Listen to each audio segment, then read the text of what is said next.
Princess Abante. Last night was the final. Ito, ha? Sabi diyan, 200 pesos na taas sa ating sweldo. Tinabla ng Senado. Pakinggan nyo.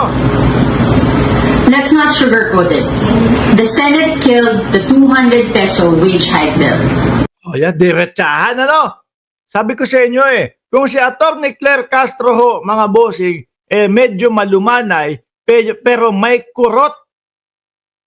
Pero may kurot ho, mga kababayan, no? Ito pong kay Atty. Princess Abante, rektahan tayo. Huwag tayong mag-sugarcoat. Pinatay nyo yung kagustuhan ng Congress na madagdagan ang sweldo ng ating mga kababayan. Hikahus na yung mga kababayan, pero dahil sa pamumulitika, huwag nating ipasa yan kasi galing sa Congress yan. Akalain nyo yun?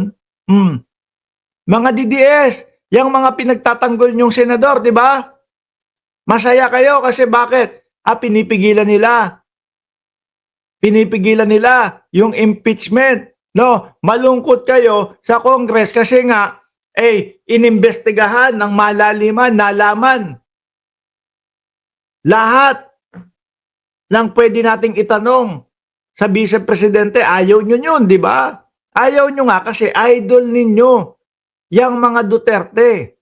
Gusto nyo, bingi lang kayo, bulag lang kayo, yun lang ang gusto nyo, okay na sa inyo yun. Basta idol namin, Duterte pa din kami. Yun ang gusto nyo, di ba? Yun ang gusto nyo. Eto, yung Senado na kinasisiyahan ninyo, sila ang pumipigil na itaas ang sweldo nyo. Last night was the final session of the 19th Congress. No buyback, no compromise, no wage hike. And the reason is simple. Ayaw ng Senado makipag-usap. Ayaw namin makipag-usap. No? May pa-impeachment pa kasi kayo Ayaw namin makipag-usap sa inyo. Biruin nyo ang ginagawa ng Senado. No? Bahala kayo. Wala kami pakialam dyan sa taong bayan kung maghikahos man yan. Itinataas ng Congress ng 200 piso. Ang laki ho nun, mga kababayan. Kung per day ho yan, ilan? 6,000 piso kung 30 days. Hindi ka naman papasok syempre ng 30 days nang walang day off. 25 araw, sabihin na natin. 5,000 pa din yan, ha? Pangbayad pa din ng kuryente yan. Kuryente, tubig, internet. Di po ba? Pero dahil ayaw makipag-usap ng Senado, at tingin ko ho, dahil ho, mga kababayan, dito sa impeachment na isinusulong ng Kongreso, damay kayo. Hindi ho ako damay. Kasi ho, dito naman ang nagpapasweldo po sa akin. Alam nyo ba kung sino? Gusto niya sabihin ko kung sino nagpapasweldo sa akin. Si BIP Fitness. No? Naku po. Yun ang boss ko, si BIP Fitness. Naku, sasabihin ng mga DDS, uy, pinapasweldo ka nung mga buhaya diyan sa Congress, etc. Yan, sasabihin niya mga yan. Tuloy. Sabayan natin ang pag-inom ng wine ni Ma'am Princess Paris. Inom tayo ng wine habang nanonood kay Mark Ramos. Kape lang po kami. Game! Ang gusto nila, tanggapin na lang ng tao ang 100 pesos nila. Bakit? Bakit binabarya ng Senado ang mga manggagawa? Baka ho kasi may mga bulong doon sa mga malalaking kumpanya. Uy, huwag nyo namang itaas. No? Yung mga malaking kumpanya, yung mga kumpanya na lang, sila na lang po ang yumayaman. Sila na lang po ang maluwag at maalwa ang buhay. Baka, ganito. Masyadong malaki yung 200 piso. Madami kami masyadong empleyado. Mababawasan yung kita namin. Di ba? Baka may mga nasa likod ng Senado. Bakit kaya? Kaya gusto nila 100 na lang. Pero barya nga, Hindi ho makakatulong yun. Ang liit-liit ho nun, mga kababayan. Tumaas ang kilay ng mga BICAM conferees namin nung tanungin kung ano ang nangyari. They were ready to sit down. They were ready to defend the 200 peso proposal and fight for labor. Ako naniniwala ho ako, kinwenta ng Kongreso. Hindi lang basta-basta, o sige, basta 200, ipasa na lang natin yan. Kinwenta nila yan. Base po sa taas ng bilihin, base po sa mga pangangailangan ng bawat pamilya ng isang Pilipino. Kinwenta po nila yan, mga kababayan. Ano po? Para sa inyo yan. At maniniwala kayo sa 200 piso, malulugi. Yung mga malaking kumpanya, hindi ho. Ako po kahit papaano may maliit na negosyo. No? May maliit na negosyo. Alam ko ang kitaan dyan. Lalo na yung mga malalaking negosyo na yan. Nakukuha nila ng bulto-bulto yung kanilang mga produkto, materyales. Yung iba nga dyan yung iba sa ibang negosyo like kunyari, ibebenta sa inyo ng 100 piso. 100 piso na lang. Ang puhunan niyan, 13 pesos, 14 pesos. Yun yung katotohanan. Tapos yung produkto na yun, ilan ang mabibili sa kanila? 100,000 piraso per day. 100,000 piraso. Ano yung 200 piso kada araw na idadagdag doon sa kanilang mga manggagawa? Labis-labis, sobra-sobra ang kitaan. No? Tapos ito, pinagdadamutan ng Senado na madagdagan na makaluwag sa buhay ang ating mga kapwa Pilipino. Bakit? Baka nga dahil po kasi doon sa isinusumite ng Congress na na impeachment. Di po ba? Only to find out that the Senate had no intention of meeting at all. Gusto ko. Ito, katotohanan ho mga kababayan. Ito po yung unang nakita ko, narinig ko si Attorney Princess Abante na nagsalita po para sa House of Representatives, mga bossing. Rektahan. No, hindi tayo mawawala. O ngayon, especially mga DDS, no, mga hampi-dampi na mga DDS.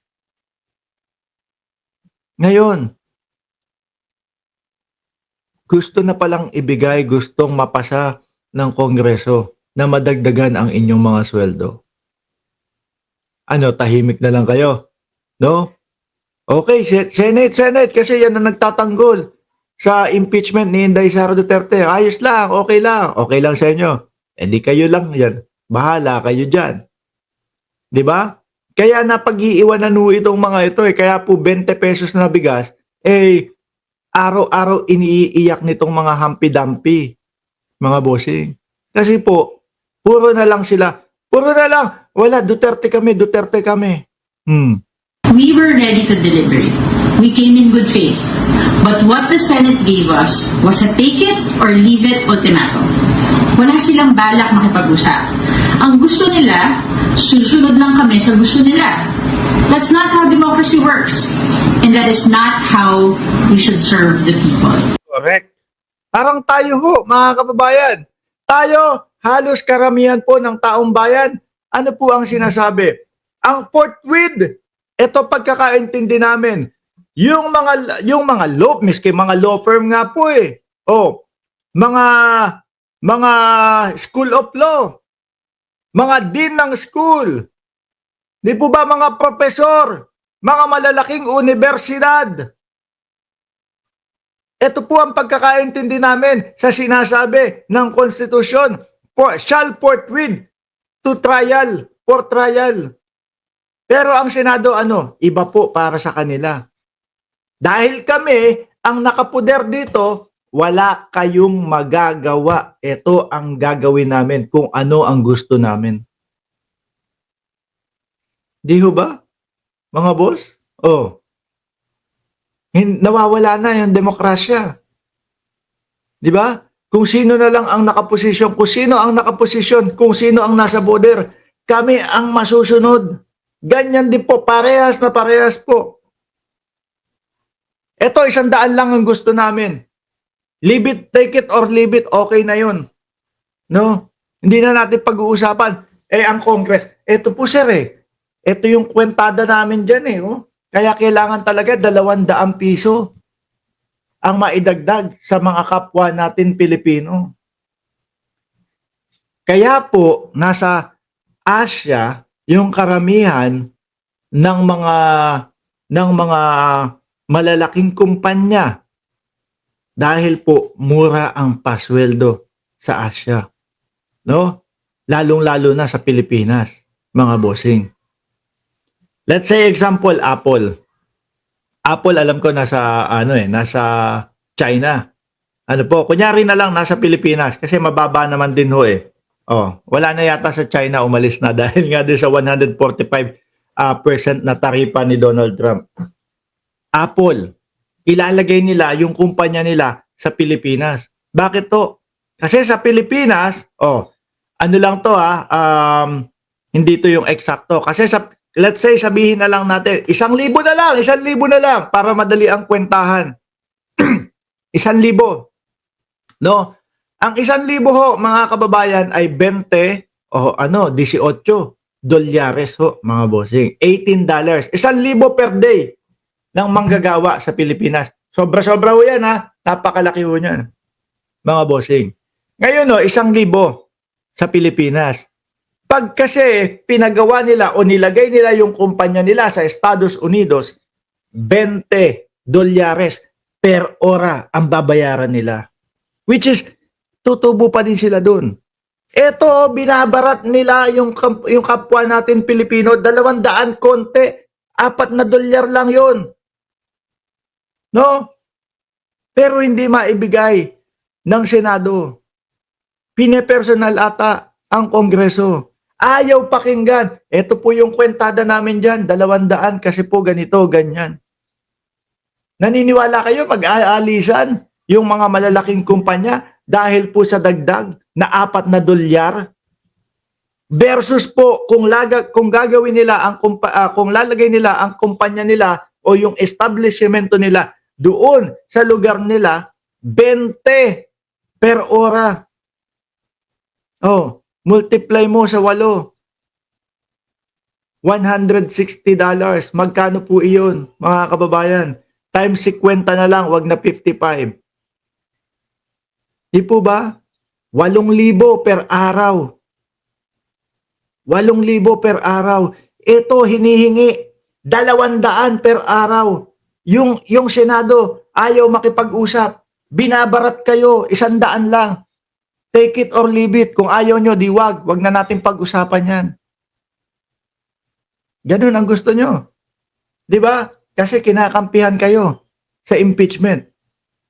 Nakikita nyo yung mga iba. Kaya sabi ko, ito unang araw na napanood ko, unang beses kong napanood, si Attorney Princess, mga bossing, sabi ko, ang galing naman. Renekta nila yung tao. Walang takot-takot. Rekta agad. Di po ba? Tingin nyo, aalisin na namin yung kumpanya namin dyan, aalisin na namin yung paggawaan namin dyan sa Pilipinas. Bakit ho? Kasi nadagdagan ng $4 per day yung pasahod namin Per day. Samantalang doon sa kanila, 2,000 per day. Hindi lang 8,000 per day. Di po ba? Yung iPhone, example lang ho yan iPhone. Yung iPhone, mga kababayan, magkano ibinebenta? Ganito, 100,000. Di ho ba? Mga materialis nito from scratch. Tingin nyo, magkano magkano nila kinukuha? Mababa. Sila ang pinakamababang makukuha. Di po ba?